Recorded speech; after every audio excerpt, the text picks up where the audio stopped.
Agora sim, estamos ao vivo. Então, mais uma vez, eu sou o Luiz Pereira e é um prazer que eu estou aqui para trazer algumas reflexões sobre o ensinamento de Jesus.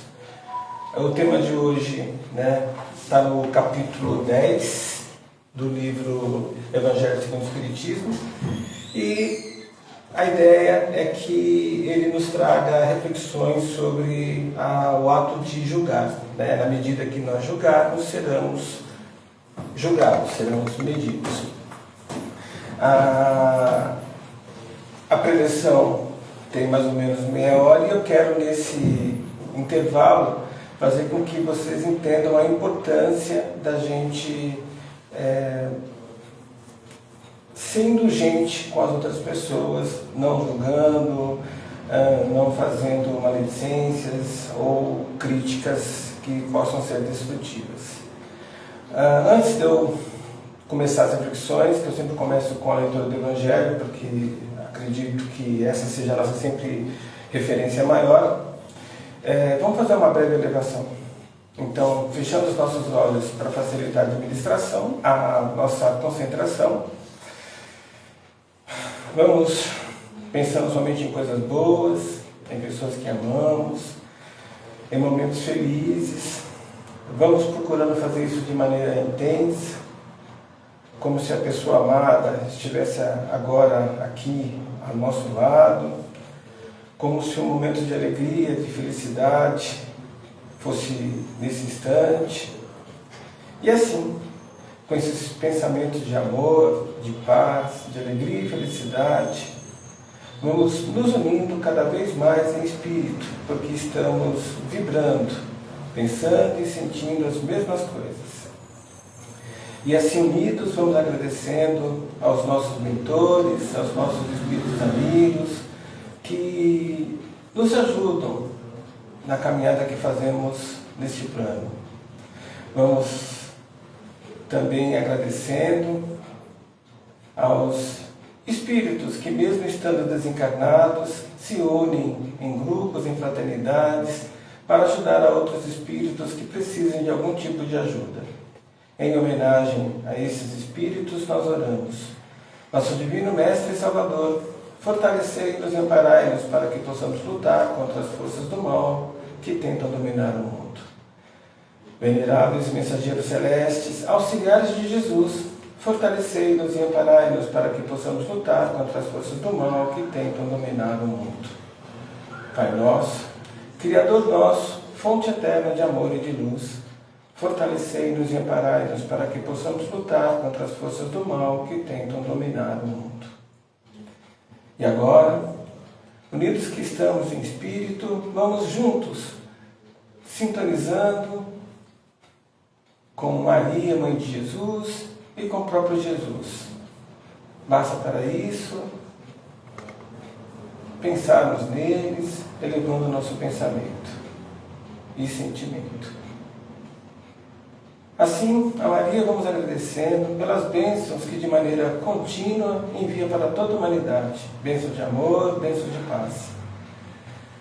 Que possamos nós estarmos sempre receptíveis a essas bênçãos e que possamos distribuí-las de maneira farta a todos aqueles que estiverem à nossa volta.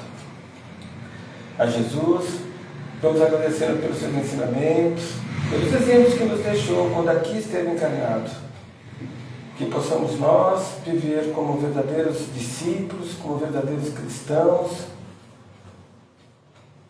para que assim, com o nosso exemplo de vida cristã no nosso dia a dia, possamos incentivar, motivar a que outras pessoas também vivam de maneira cristã.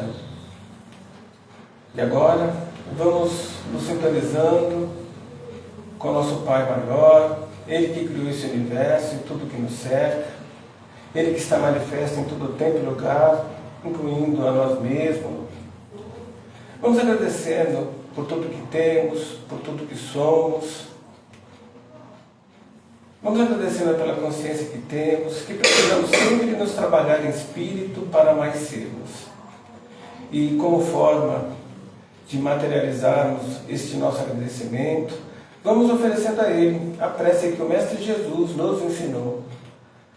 Pai nosso que estás no céu, santificado seja o vosso nome. Que venha a nós o vosso reino e que seja feita a vossa vontade, assim na terra como no céu.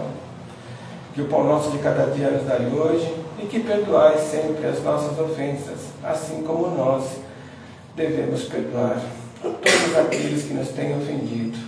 E Pai, não nos deixe cair em tentação, livrando-nos sempre de todos os males que estão à nossa volta. Que assim seja, graças a Deus. Bem, vamos lá. Eu vou então aqui um trecho de Mateus e um trecho de João, dois dos mais conhecidos evangelhos, que vão ilustrar bem o que eu quero colocar. Então a primeira leitura é de Mateus capítulo 7, versos de 1 a 2.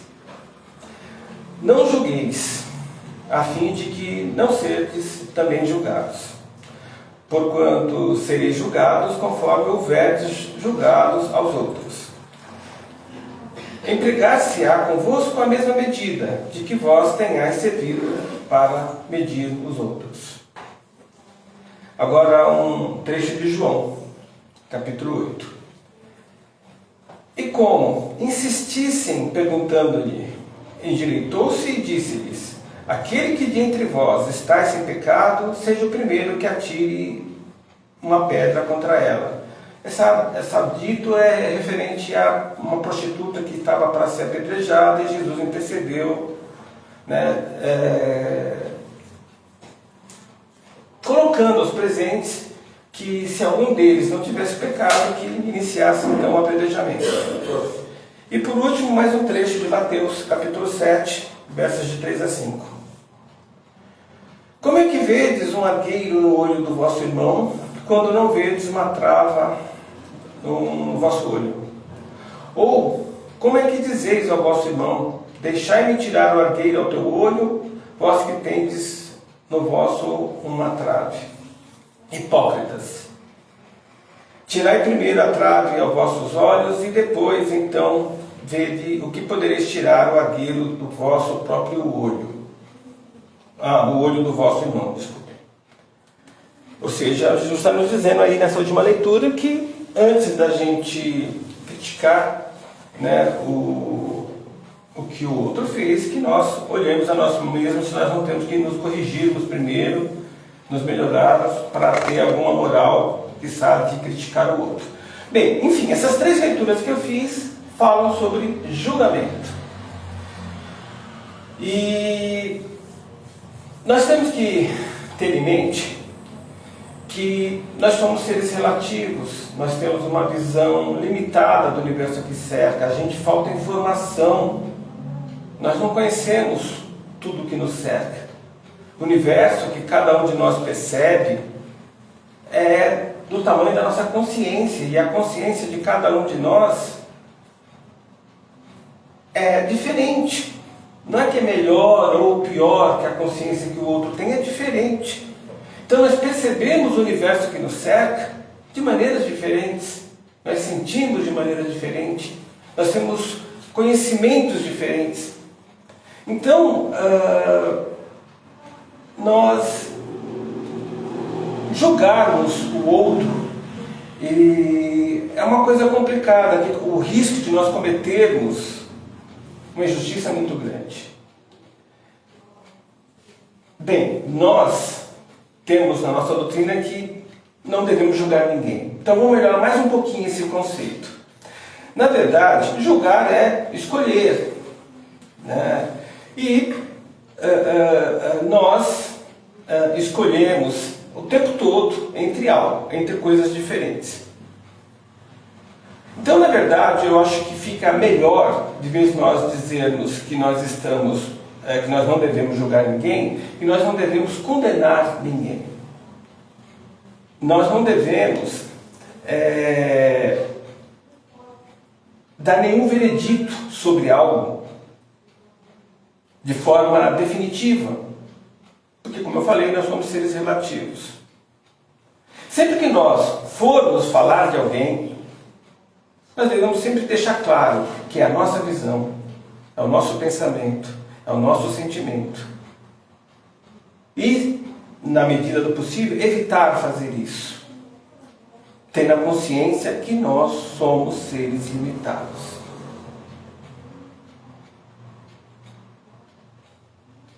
Porque, como diz também no Velho Testamento, os profetas, no Novo também tem trechos falando sobre isso, a justiça é divina. A justiça, portanto, é de Deus. Que pela lei universal de causa e efeito vai atuar. Não nos cabe condenar ninguém de forma definitiva. Ah, Luiz, mas é um criminoso. Bem, aí nós temos a justiça dos homens. Se é um criminoso, né, nós devemos extraí-lo da sociedade, né, isolá-lo para proteger ele da própria da sociedade e dele mesmo. Fato. Mas temos que fazer isso com todo o amor do mundo. Porque ele é um espírito em evolução, é uma consciência em evolução, tanto como nós. Nós não precisamos ser coniventes com o que ele pensa, sente, fala, faz. Nós não precisamos aceitar que aquilo é errado, mas tudo bem. Não, se há algo realmente que fere a liberdade, o livre-arbítrio da sociedade, dos componentes da sociedade, temos que isolar, mas temos que fazer isso com amor. E aí é um julgamento humano, né, e aceitável. Agora, qualquer outra situação, nós temos que ser indulgentes. E o que é ser indulgente? É ser tolerante, é ser paciente. E o que... Vamos trabalhar mais isso. O que é ser tolerante? É aceitar o jeito do outro pensar. É aceitar as opiniões do outro. É aceitar a forma que o outro vê o mundo, percebe o mundo. Não porque o jeito dele seja melhor que o nosso, ou o nosso seja melhor que o dele. É porque é diferente, ele tem direito. Quando nós não aceitamos o jeito do outro pensar, do outro sentir, perceber o mundo, nós estamos sendo intolerantes. E aí, né, vem a maledicência, vem a crítica destrutiva, vem a condenação, que nós devemos evitar.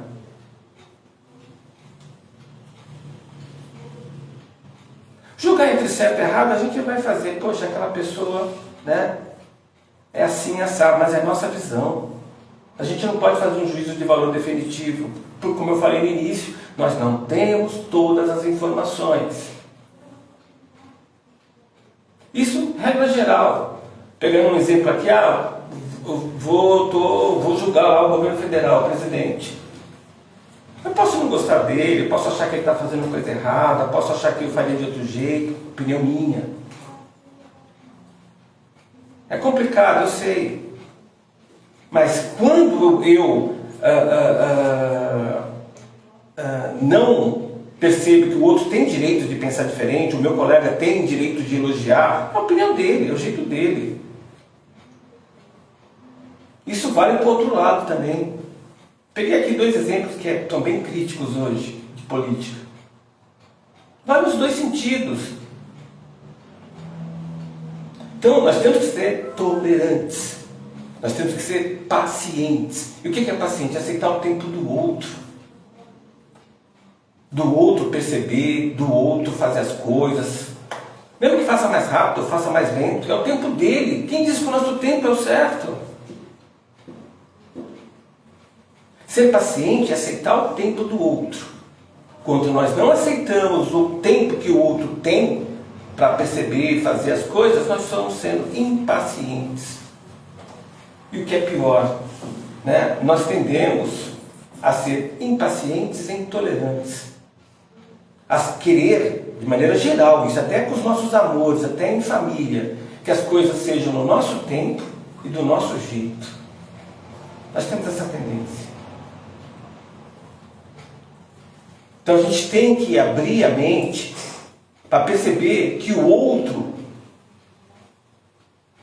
próximo, ele tem o livre-arbítrio, ele tem a percepção do mundo dele, a consciência dele, que é um espírito de evolução tanto quanto nós, que tem o direito de usar o livre-arbítrio, de pensar diferente, de sentir diferente, de fazer diferente, no tempo, no espaço. Ser indulgente é isso. Ser indulgente é isso. Aqui também, no capítulo 10 do Evangelho do Espiritismo, nos comentários dos Espíritos, eles falam também sobre a questão do perdão. Tudo a ver.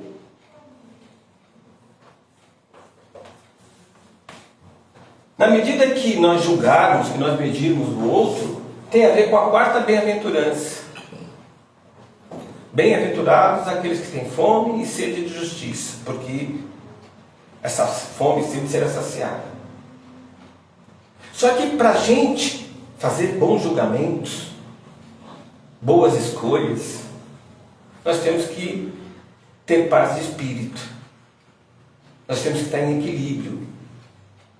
Nós temos que lembrar da terceira bem-aventurança. Bem-aventurados os mansos, os pacíficos. Aqueles que são equilibrados, porque esses herdarão a terra, esses viverão bem na matéria. Se eu sou equilibrado, se eu consigo tolerar o meu próximo, se eu consigo ser paciente com o meu próximo, se eu consigo ser indulgente com o meu próximo, tudo isso é forma de amar, gente. Jesus não pediu para nós amarmos os próximos, ser indulgente, sendo tolerante, paciente. Eu estou materializando o meu amor pelo próximo, que é a quinta bem-aventurança. Olha como as coisas são interligadas, né? Bem-aventurados os misericordiosos, aqueles que amam, porque receberão misericórdia, receberão amor. Amor é energia divina, então quanto mais eu dou para o universo, mais eu recebo do universo, mais empoderado eu fico. Bem, mas voltando à quarta bem-aventurança, né, para eu fazer boas escolhas, eu tenho que saber perdoar. De novo, eu não preciso ser conivente e aceitar de maneira genérica um criminoso. Mas eu tenho que aceitar, lógico que tem limites, o jeito do outro ser, pensar, fazer, desde que ele não seja um criminoso, não prejudique a sociedade como um todo. Tem a ver com amor. Perdão é outra forma de materializar o amor pelo próximo. E o perdão tem mais a ver conosco que com o próximo. Tanto é que o certo é não pedirmos perdão. Eu posso pedir, mas o perdão eu dou. Eu ofereço. Eu peço desculpa. Então eu me sinto culpado por algo e peço que o outro me desculpe. Desculpe, tire a culpa minha. Então eu peço desculpa, o outro tem a opção de me tirar a culpa ou não. Que não tem a ver com perdão. Desculpa e perdão não é a mesma coisa. Eu posso, inclusive, perdoar e não desculpar. Eu te perdoo porque você é um irmão como eu, é uma consciência em evolução como eu. Mas eu não tiro sua culpa. Pelas coisas que você cometeu, como você me prejudicou fisicamente, ou a minha família, ou a sociedade, eu vou te excluir da sociedade. Mas eu vou fazer isso com todo o amor do mundo. Porque se eu não fizer, eu vou estar me nivelando a ele, ao criminoso. Esses assuntos que eu estou falando são bem fortes, a gente tem que refletir sobre isso. Jesus pediu para que a gente amasse o próximo, não gostasse do próximo. O amar é incondicional, eu simplesmente amo, amor de mãe para filho. Ele simplesmente ama o filho. Independente do que ele pensa, sente, fala ou faz. Ela ama. O gostar não. Eu só gosto de quem gosta de mim. É amor menor. Eu não preciso gostar de você, eu preciso te amar. Os gregos que tinham essa diferença de amor maior e amor menor. Aqui no Ocidente, a gente, né, no tempo moderno, a gente não perdeu esse conceito deles. Eu só gosto do outro se o outro gostar de mim primeiro. Aí eu devolvo meu gostar para ele, meu amor menor para ele. O amor menor, o gostar é condicional. Enquanto que o amor de verdade, que é o que Jesus nos pediu, ame ao próximo como a ti mesmo, é incondicional. Eu te amo, mesmo que você não me ame. Mesmo que você me faça mal de alguma forma. Eu te amo, porque você é um meu irmão, filho do mesmo pai, uma consciência em evolução como eu sou. Você pode estar numa encarnação ruim, mas você é meu irmão.